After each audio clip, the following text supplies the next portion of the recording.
What's going on, guys? This is Alan, and today I'm bringing you a brand new video.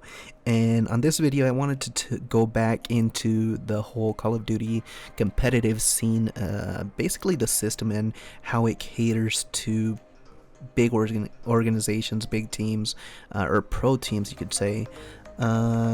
This past weekend we had CW Atlanta or MLG Atlanta, whatever you want to call it, and I was actually brought up an offer to take a team to Atlanta. On Wednesday I got DM'd by a player that I've known for a while, and their team basically got screwed by their organization, and they wanted just $600 for them to like represent FUF.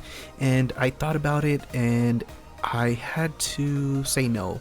Like, I really wanted to help out the guy, but business wise it's not smart to have a amateur team anymore. Basically in Call of Duty, it's very hard to make a name for yourself if you're a small organization. If you're basically if you're not fully sponsoring a team, a really good team that is, you're not going to make a name for yourself. You're basically wasting a lot of money, and that's what I wanted to talk to you guys about, because I see a lot of organizations fully sponsoring and sending teams that are placing top 70, top 80, top 90, even top 40 out there, placing these really bad placements. And I feel for them, because I mean, before I got out, we had some really good placings.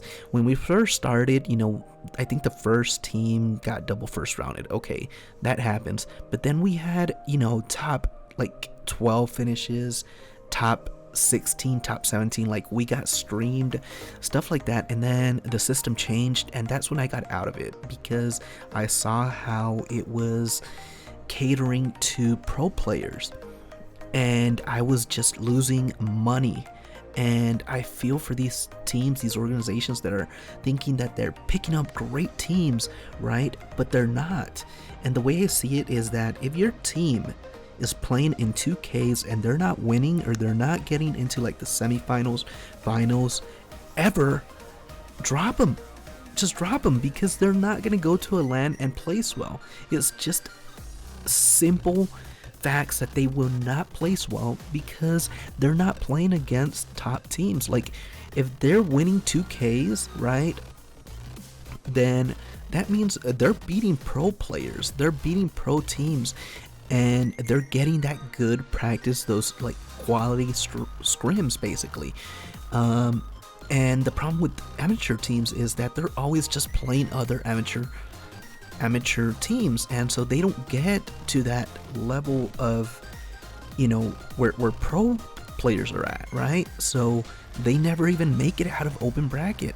So I see a whole bunch of organizations out there, with teams that they're spending thousands and thousands of dollars, and these teams, they don't even make it out of open, and it's crazy. And they keep them, and they pick up another team, and they pick up another team, and they pick up another team, and they're just losing money. Now, don't get me wrong, okay? I'm not trying to bash anyone. I'm not trying to like say people suck or these organizations are dumb. I just feel for them, right? I feel, because I've been in that position before where I'm losing money and I'm not seeing a return on my investment, because after all, it's a business. It comes down to just business.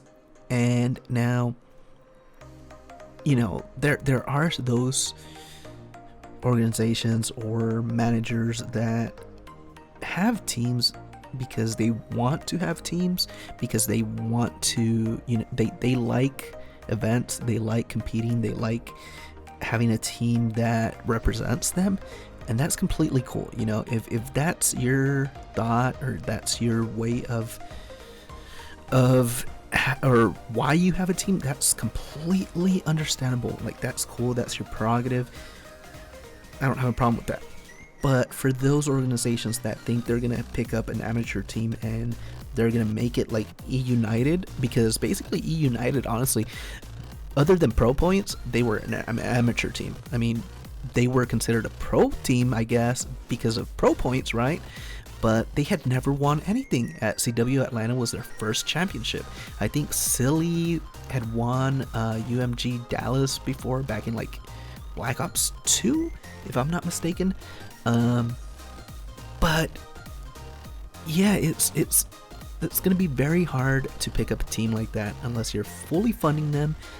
If they're winning their 2Ks and 5Ks, then I would say support them, and you have a really good chance of finding the next E-United team, I guess you could say. But I hope that some of you guys think about it, some of those organization owners think about what I'm saying, and kind of really think about what you're doing and take it more as a business. Think about more as a business rather than my friends or my, you know, people that I like. Because again, this guy that hit me up about this team, I really liked. You know, he's been a great guy and I've known him for years.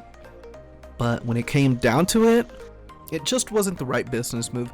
Anyways, guys, that's gonna do it for the video. Make sure you like it, share it, and if you haven't already, subscribe.